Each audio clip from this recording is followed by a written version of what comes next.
I just kicked off my heels and sank into the sofa when the doorbell exploded 7 p.m. on a Friday. I'm Marley Quinn, and that morning I'd reread the promotion email for the 10th time. Marketing director, $280,000 a year. Finally, some peace. Bam, bam, bam.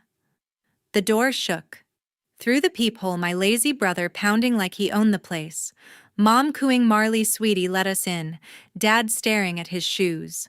My brother snarled, "Living large alone, huh? Hand over the cash." I knew this script. I still had the old restraining order just in case. Silent, I slid the yellow envelope from my bag and cracked the door. Their eyes locked on the court stamp inside. Dead silence.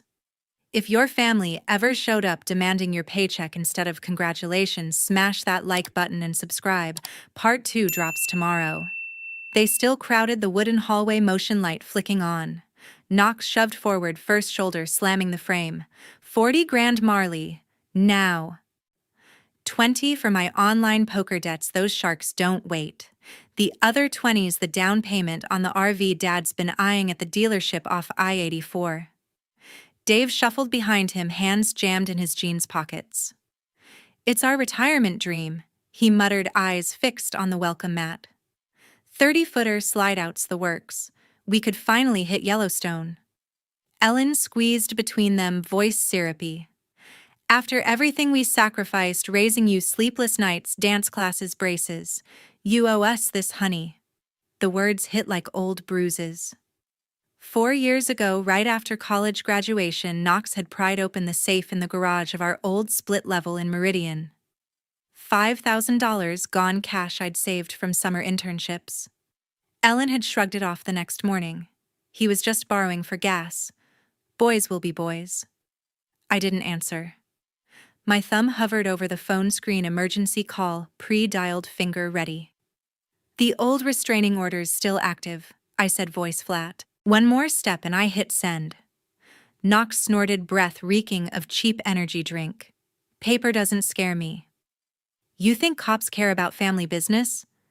Ellen's eyes narrowed behind her smile. She lifted her phone, flash popping through the chain lock. "Say cheese, Marley. The cousins need to see how you treat your parents." Click. Click. She typed faster than I'd ever seen, thumbs flying. Within seconds, my phone buzzed in my pocket, group chat notification. I didn't need to look. The preview showed the photo, me in the doorway. Face half-shadowed, caption already live. "Marley refuses to help mom and dad, heartless." Dave finally glanced up, face flushed. "We're not leaving empty-handed." Knox kicked the baseboard, paint chipping. "Clock's ticking, sis. Those card sites add interest daily." I held the phone higher, screen glowing, redial. "Leave. Or explain to Boise PD why you're violating a court order." Ellen tucked her phone away, smile gone. "You'll regret this." She turned heels, clicking down the shared walkway. Dave trailed her like a shadow. Knox lingered longest, knuckles white on the railing. "This ain't over." The motion light timed out. Darkness swallowed them. Old Mr. Bill from Unit 3 poked his head out, silver hair wild. "Everything okay over there?" "Marley, sounded like a darn rally." I forced a nod. "Just family stuff. Thanks for checking." He disappeared inside. I slid the deadbolt chain rattling into place. Leaning against the door, I listened to their footsteps fade toward the parking lot. 3 sets, uneven rhythm. Knox's heavy stomp. Ellen's sharp taps, Dave's reluctant drag. My pulse slowed, but the knot in my stomach tightened. 4 years since the safe, since I'd moved out and sworn distance. They'd found the salary bump on LinkedIn, public profile, stupid mistake. 40,000 wasn't pocket change. It was the exact buffer I'd built for a down payment on this bungalow. My first real home, not a rental, not shared walls with their chaos. I set the phone on the entry table screen, still open, to 911. The group chat kept pinging, cousins I hadn't spoken to in years, piling on heart emojis under Ellen's post. Aunt Linda, so sad. Cousin Jake. Ungrateful much. I muted it. The silence felt heavier than the shouting. Knox's voice echoed in my head, those sharks don't wait. He'd always gambled, starting with fantasy football in high school, escalating to offshore sites by 25. Ellen enabled every excuse. Dave just wanted the RV to escape the arguments, the overdue bills, the life they'd let slide. I walked to the kitchen, poured a glass of water, hands steady now. The bungalow's quiet wrapped around me, hardwood cool under bare feet, the faint scent of the lavender candle I'd lit that morning. My space. My rules. But the photo was out there. The demand was public. And Knox never bluffed when money was on the line. I set the glass down untouched. Tomorrow the office would see the fallout. Sawyer already followed half the family on social. Victor hated distractions. HR forms waited in my inbox like landmines. They thought 40 grand would fix their mess. They were wrong. But they weren't done. Monday morning, my phone buzzed with a text from Grandpa George. The message glowed. Your mom sent a photo. Says you won't give money. Explain, kid. George had always been my anchor, Dad's father. 78 hands scarred from decades wrenching engines at the old Ford garage on Fairview. He'd let me hand him tools under lifted hoods, taught me torque specs before algebra. When Ellen grounded me for backtalk, he'd sneak me to Dairy Queen. I dialed. Marley. His voice gravelly from years of shop dust. Grandpa, she's twisting everything. Pause. Wind chimes clinked on his porch. I'm staying out of it. Click. I set the phone face down. The group chat detonated, notifications stacking like bricks. Ellen's post topped the pile, my doorway silhouette, chain lock glinting. Caption: daughter abandons parents facing foreclosure. Send prayers. Reactions flooded. Cousin Mia slapped a crying emoji. Uncle Ray bloods thicker than bonuses. Knox unleashed next. A Reels clip pinged my feed, me striding to the Subaru at dawn, backpack swinging. His voiceover dripped venom, big sis banks, millions, little bro sleeps on floors. Real classy. Views spiked past 300. Strangers piled on spoiled exec. Karma incoming. I flipped open my laptop at the breakfast bar, mug steaming untouched. Slack lit up. Sawyer weird email just hit my inbox. Forwarding now. Subject: emergency. Marley Quinn denies aid to hospitalized father. Sender: random string of numbers. Body: dad collapsed at home.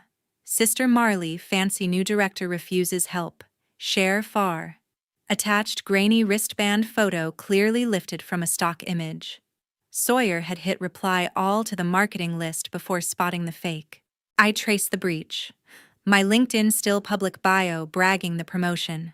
Knox had screenshotted the company team page, scraped every domain address. Classic. Victor's invite landed 1:12 p.m. No agenda. The reels crossed 2,000 views. An old coworker from my internship days messaged, "That video reel, call me." I ignored. Ellen doubled down in the chat, prayer hands emoji, then a GoFundMe link titled, "Save the Quinn Home." Goal 60,000. George texted again. "Your dad says the bank's calling notes." Nothing more. By lunch, the reel's comments turned brutal. Anonymous accounts: corporate witch. Hope her bonus chokes her. Sawyer rang. I'd quarantine the email, but the thread's viral internally. Victor's EA flagged it for HR review. I told her to loop Claire from legal. Hung up. Opened the chat one final time. Ellen had pinned her post, added a poll. Should Marley support her parents? 82%. Yes. I tapped block chat. Silence crashed in. But the damage spread. The reels looped. And George's neutrality cut deepest. 2 days later, a thick envelope sat on the mat. I nudged it with my toe. Manila, no return address, postmarked Boise. Inside: court summons from Dave and Ellen Quinn. Claim $60,000 for ongoing family support plus interest. Attached: 3 forged receipts, tuition payments from Boise State. My name typed in, Comic Sans dates matching semesters I'd funded with scholarships and part-time barista shifts. I photographed every page under the kitchen light, emailed the zip file to Claire. Subject: they filed. Her reply pinged back. Expected. Discovery starts now. Don't respond directly. Sleep came shallow. At 6:12 a.m. the doorbell camera buzzed motion alert. I check the app, empty porch. Unlock the door. Red spray paint dripped down the front panel, pay up or die in jagged caps. The screen door hung slashed mesh curling like ribbon. A sticky note clung to the knob. Mai si hoi han Vietnamese. For you will regret Ellen's petty flourish from her nail salon gossip circle. I stepped back inside, pulse steady but loud. Snapped more photos, uploaded to a cloud folder labeled evidence. By 8, Mr. Hargrove, the bungalow manager who'd walked me through the lease 18 months ago, knocked. Balding clipboard in hand, he surveyed the damage. Marley, this violates HOA Code 14B, 30 days to repair or the board votes non-renewal. He handed over the violation notice stamped in red. I nodded. Understood. Police report filed, security already called it in. He glanced at the graffiti. Sheriff's en route for fingerprints. Claire rang while I brewed coffee. They're pressuring you to settle out of court, scare tactics 101. Classic before mediation. I poured a mug, steam fogging my glasses. The receipts are laughable. My actual transcripts show 0 parental contributions. Perfect. We'll counter with bank records. Pause. Move anything sensitive off-site. Safe deposit box today. I drove to First Interstate Bank after work. The vault smelled of polished metal. Box 217, my name etched on the brass plate. I slid in the original tuition statement, scholarship letters, the old safe-breaking police report from Meridian PD. Locked it. Key on my chain. Back home, I scrubbed paint with industrial remover from the hardware store. Red bled into pink, then gray streaks.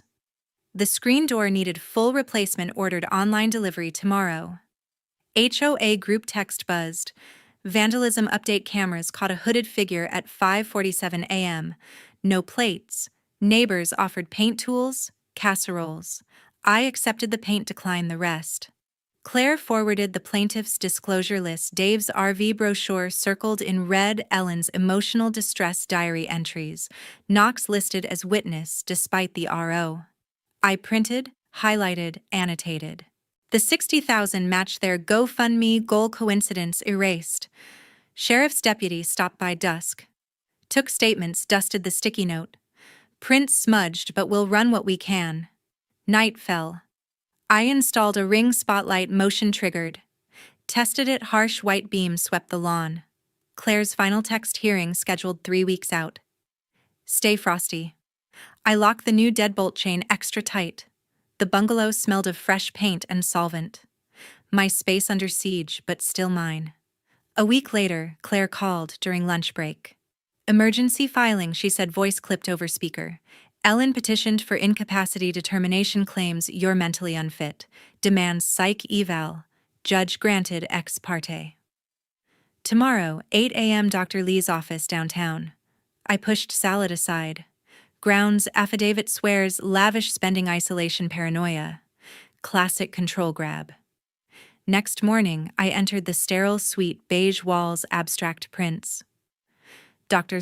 Lee, mid-50s, wire rim glasses, greeted with a firm handshake. 5 hours, Marley. Standardized tests, interview, observation. Session 1, ink blots. What do you see, bat? Then butterfly. No hesitation. Session 2, memory recall, digit spans, word lists. I nailed them. Session 3, personality inventory, 200 true false. I often feel others control my thoughts. False. Lunch break, vending machine sandwich. Dr. Lee observed from afar. Session 4, clinical interview. Family relationships estranged. History of financial exploitation. I recited facts, no tears. Session 5, stress simulation, hypothetical crises. I prioritized, delegated, stayed calm. Dr. Lee closed her notebook. Report in 3 days. I left drained but intact. Back at the bungalow, I watered the new sod mind racing scenarios. 3 days later, email from Claire attached eval results. Conclusion: no evidence of cognitive impairment, mood disorder, or incapacity. Ms. Quinn demonstrates high executive function. Relief flooded short-lived. That evening, unknown number texted saw the lawsuit on Boise Weekly Forum. Mom lied about tuition too. J. Jenna. My older sister vanished at 18 after Ellen forged her signature on a car loan. Portland address 10 years silent. I replied, proof files flooded in 7 photos. Casino receipts, Bellagio dates overlapping my junior year. Totals 18,000. One selfie, Ellen at roulette chips stacked grin-wide. Jenna added, she told you she paid Boise State. I found these in her old email backup. I forwarded everything to Claire, witness gold. I'll schedule remote testimony. Jenna's credible blood relative, no stake. Claire filed motion to admit Jenna's evidence, requested expedited hearing. Judge set date Thursday next week. I stared at the roulette photo. Ellen's manicured hand on red. Same semester, I'd worked doubles at the campus pub. Jenna texted again. I left because of her lies. Sorry it took this. No apology needed. Ammunition delivered. Claire prepped Zoom logistics. Jenna in Portland, sworn in remotely. Dr. Lee's report attached as Exhibit A. The incapacity claim crumbled on paper. Court would bury it.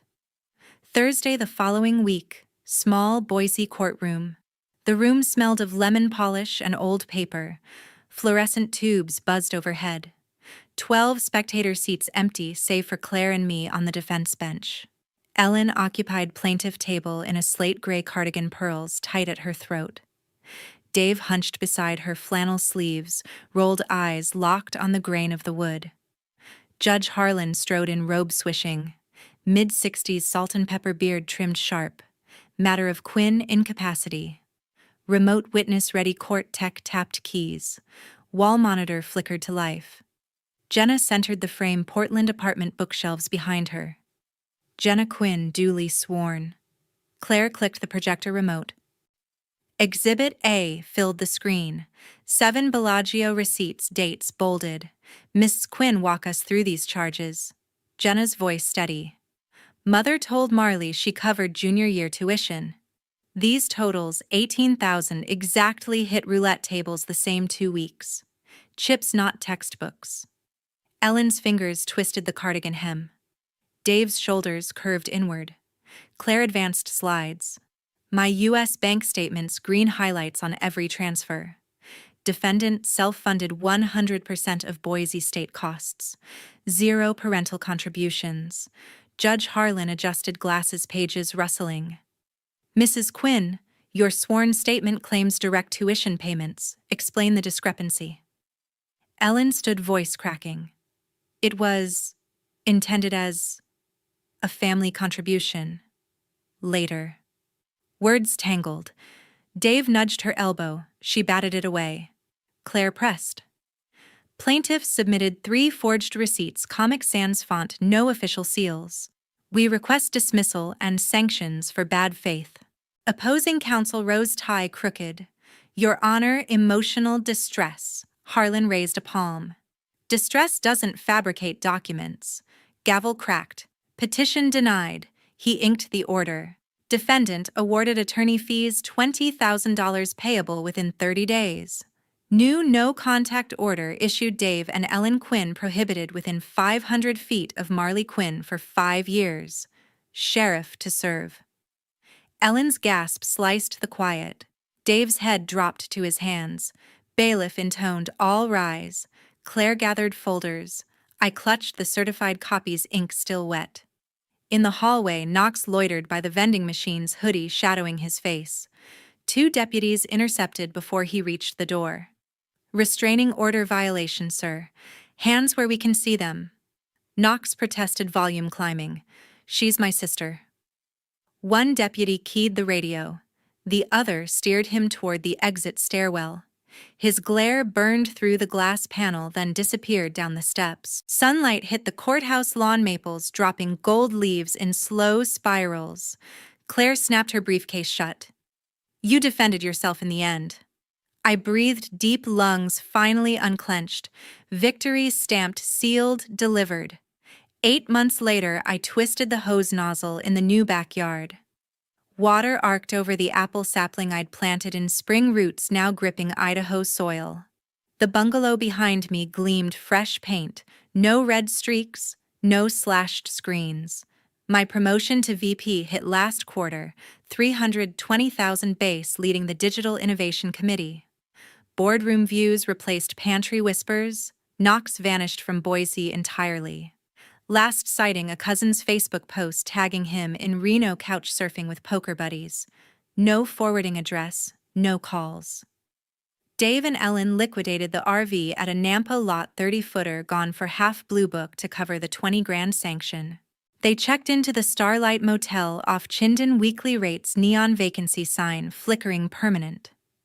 A plain envelope arrived mid-July, George's shaky script on the front. Inside, single-sheet fountain pen ink. Granddaughter, I don't grasp all the details, but I trust you did right. Stay strong. George, no PS.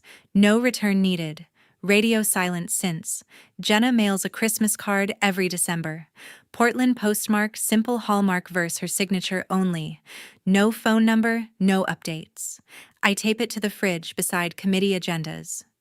Sunset painted the stucco wall gold hose spray, catching light in tiny rainbows.